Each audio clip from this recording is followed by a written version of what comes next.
Your nightly news with Joe Palmer begins now. Good evening, everyone.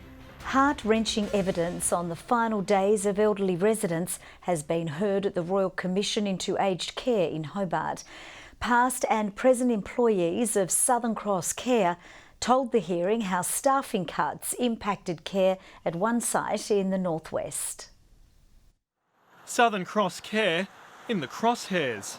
Did these cuts affect care and safety and quality at Yarrandoo? Yes, the main impact was with waiting times. The facility in question, Yarrandoo at Somerset in the state's northwest. Today, past and present staff gave evidence about the impact of cuts to care hours last year. It caused a great deal of stress for the workers involved, waiting periods for the residents. And anxiety and heartache for their loved ones. He'd waited 80 minutes or more after pressing call button to go to the toilet. The site was slapped with sanctions after an audit uncovered shortfalls. Mr Anderson said he had been told just before the cuts Yarrandoo had been losing more than $30,000 a month. We would be shutting down at some point in the future if we did not make these cuts, and there was a sense of urgency that was conveyed to me. Glenara Lakes, also operated by Southern Cross Care, fell under the spotlight today. Witnesses spoke of their loved ones facing long waits as bell calls allegedly went unanswered. Quite often the alarms weren't plugged into the wall, or they were half pulled out of the wall, or they weren't answered, or they were actually faulty. Bupa is also expected to face scrutiny over its South Hobart operation. The hearing continues tomorrow. Sean McComish, 7 Tasmania News. Following on from our own summer bushfire crisis, Tasmanian authorities are helping some of the most vulnerable people in affected communities recover. A pilot program is rolling out to schools, teaching children how to cope with disasters. Last summer's bushfires are etched into the memories of Huon Valley residents, including some of the youngest. In daytime, you could see this sort of glow behind the hill. It was really scary. We decided to evacuate, and yeah, it was kind of nerve-wracking because we didn't know if it was going to come to our house or not. But 9 months on, these Glen Huon primary students say they now feel better prepared. They've been piloting an online learning program, Disaster Resilience Education, created by the Tasmania Fire Service. Those fires impacted on the communities down here for weeks, if not months on end. So preparing the next generation is really important in making sure communities are ready for disasters. I've learnt how to be disaster resilient and how to prepare your house for a fire, and if it comes close, to evacuate, and what to pack in your evacuation bags and stuff. The teacher says the course is timely for the primary school, with a bushfire breaking out nearby only last month. We just came through some pretty hard times, and then that happened. It was a little bit daunting. They will need to rely on this knowledge that they're learning today and throughout the past 5 weeks. But these children have gained some important advice to share with their peers and parents. But stressing is probably not the best thing during one of these, because, you know, that doesn't help. To my dad, maybe just leave when Mum says so. It's hoped the program will be rolled out across more Tasmanian schools next year. Ruby Kamane, 7 Tasmania News. 4 Tasmanian bushwalkers have been found alive and well after spending a night in near-freezing conditions in the Mountfield National Park. Rescue crews spent this morning scouring the rugged terrain after the walkers lost their way on Sunday afternoon. Emergency crews emerge from the rugged wilderness, the end of a successful rescue mission. These snowy hills at Mountfield are where 4 Tasmanian walkers spent last night, lost in almost freezing conditions. They obviously had come to Mountfield National Park to do a day walk, and contact was made with the group, who indicated that they had traversed away from the path and they couldn't find their way back to the path. 2 men and 2 women in their early 20s contacting police yesterday afternoon from the Tarn Shelf. A land and air search went late into the evening, but they were not found. Then finally this morning there was good news. The 4 lost young adults have currently been located by our police rescue helicopter. So that's some fantastic news for today. All found safe and well. Locals warning conditions in the area can change in an instant. Down the bottom of the mountain where we are here at the moment, it's blue sky and sunshine, and it can be very different at the top of the mountain. So that weather does come over very fast. Some days it can be blue sky down here and up there it's snowing. Temperatures here at Mount Field can drop below freezing overnight, with authorities now warning walkers to be prepared for all conditions when they set out. Be prepared. Our conditions obviously can change. Please register. Have an EPIRB with you. Make sure your mobile phone's fully charged if possible, and let people know where you're going. A crucial reminder, with authorities undertaking a number of cold and snowy rescues in the past week alone. Michelle Wisby, 7 Tasmania News. A 47-year-old Queensland man remains in a critical condition at the Royal Hobart Hospital after being struck by a car at Goodwood yesterday morning. The man received head and chest injuries and was treated at the scene before being transported to hospital by paramedics. The driver of the hatchback involved in the crash wasn't injured. Hundreds across the state have paid their respects to Australia's servicemen and women as part of Remembrance Day commemorations.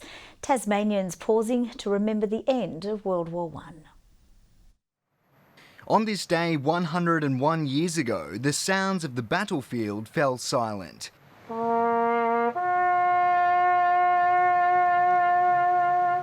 Today, a show of thanks to all the brave people who fought for our country. We don't do it so that we can go out and get recognition. We do it because we love our country. Young and old paying their respects in Launceston. They've put so much on the line for you, so you just need to show that you appreciate that. Vietnam veteran Michael Butterworth proudly wearing the medals of his late brother.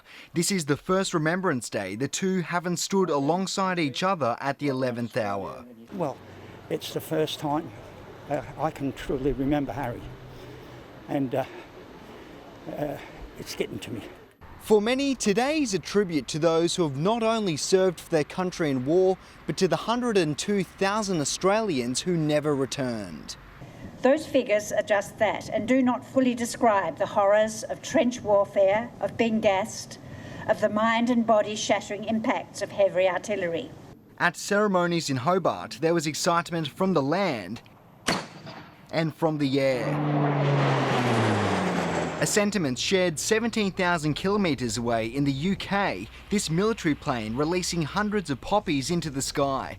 Prime Minister Boris Johnson, members of the royal family and Her Majesty the Queen, among the masses commemorating those who fought on the front line. While back on home soil, Scott Morrison met with diggers at a ceremony in Sydney.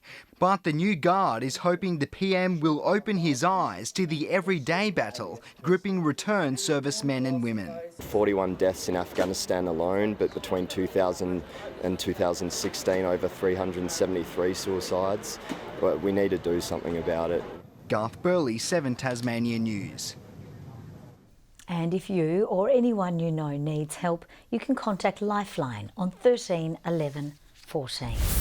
A yacht has been destroyed and 2 other boats damaged after a blaze in Launceston. Fire crews were called to the Tamer Yacht Club just after 8 o'clock last night to find the boat well alight. 2 neighbouring boats also received smoke and heat damage. The Tasmania Fire Service says the blaze was caused by a leak from a stove that was being used in the galley.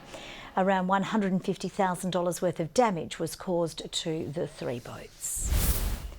The Granville Harbour Wind Farm on the state's west coast has reached a milestone, with workers connecting an 11-kilometre transmission line and switching station to the power grid. The $280 million wind farm will provide enough electricity to power 46,000 homes when complete. The first turbine is expected to be installed later this month, with the entire project to be up and running by mid-next year. It's set to be a night of mixed emotions for Tasmanian race car driver Alex Perroni on Friday. Some of the Formula 3 hopeful's most significant items go under the hammer in the hopes of getting his driving career back on track. This helmet holds mixed memories for Perroni. He was wearing it during his historic win at Monaco in the 2018 Formula Renault Series and more recently during his horrifying Formula 3 crash at Italy's Monza circuit. It's now set to be the big ticket item during Friday night's fundraiser at the Rest Point Casino. We need the funding, and this is how we're going to build from this. This is going to be the foundation for the funding for next year, this fundraiser. So the helmet is worth a lot. It's a bit sad because I won Monaco in it, so it's a bit sentimental to me, but you have to move on, and hopefully Monaco will just be a distant memory in the future. Needing to raise around $1.6 million just to compete in next year's Formula 3 Championship, Team Perroni is also up for the damage costs to the car following September's crash. But there's been no shortage of support, with Kimi Räikkönen, one of many Formula 1 stars who have recently chipped in auction items. Straight away, yeah, and he was literally wearing that top. He just got out of the car on Friday practice, driving the Alpha, took it off, signed it, said, yeah, put that in there, hope you get some good money for it. And while it's hoped Friday's event gets Perroni back on track financially, his physical recovery after sustaining a fractured vertebrae is also moving along the right path, with a Tasmanian able to remove his back brace early next month before resuming training. Because it's a bone, as soon as it heals, you can just go back to doing what you want straight away. So there's no rehab or, slowly putting weight on it and seeing how it goes. I can just go back to 100%. So that's a good thing. I can start getting in a go-kart and start getting my eye back in.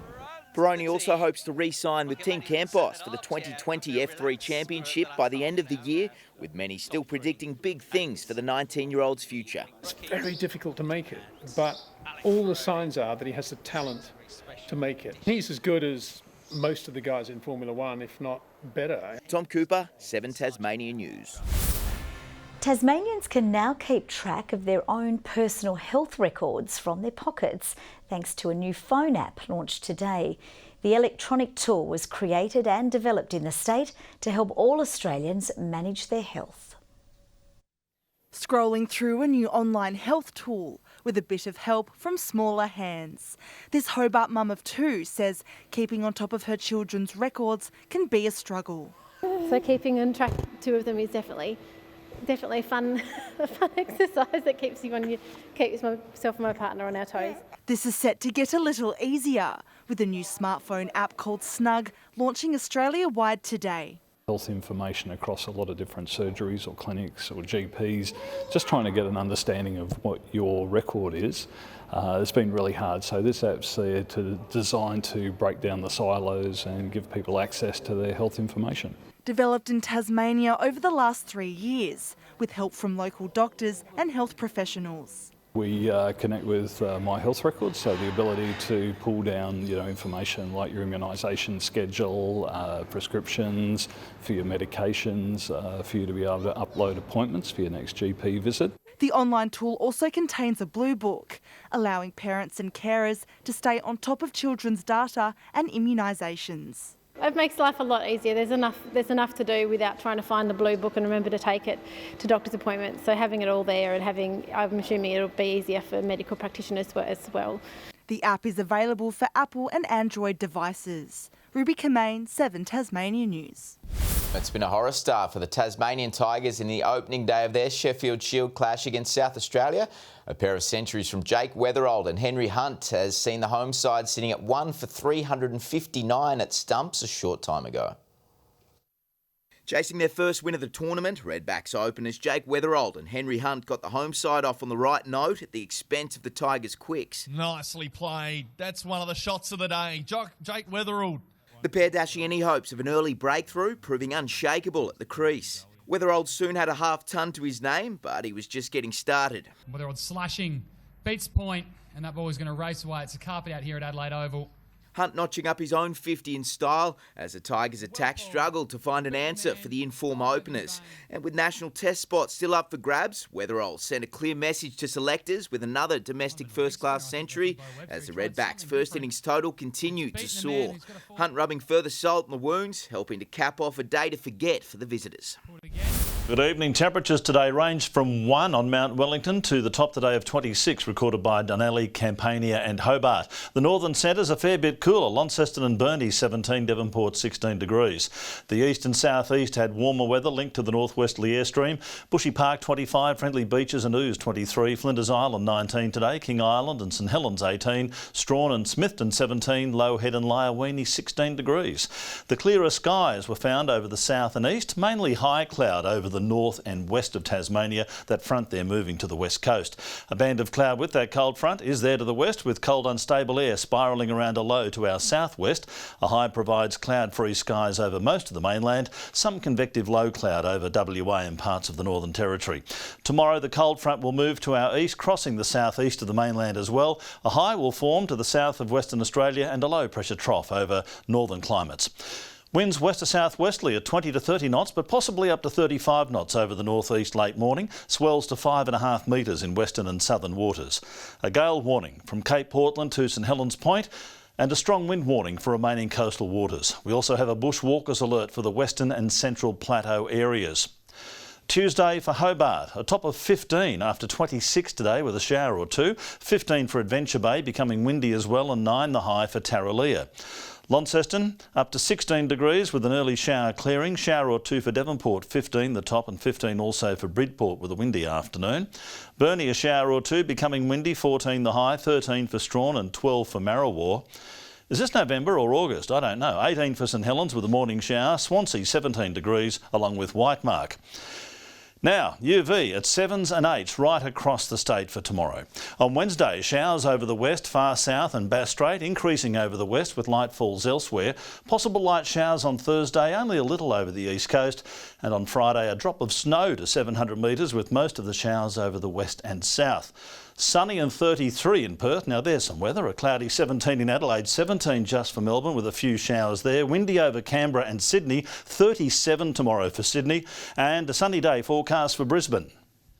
Yeah, very foreboding forecast for Sydney tomorrow. Let's hope the conditions improve to help the firefighters. Around the state at the moment, Hobart's 21, Launceston 16, Devonport 14. Joe. Lovely. Thanks so much for that, Murph. Well, that's all from the team for now. We'll see you a bit later with updates. Bye-bye.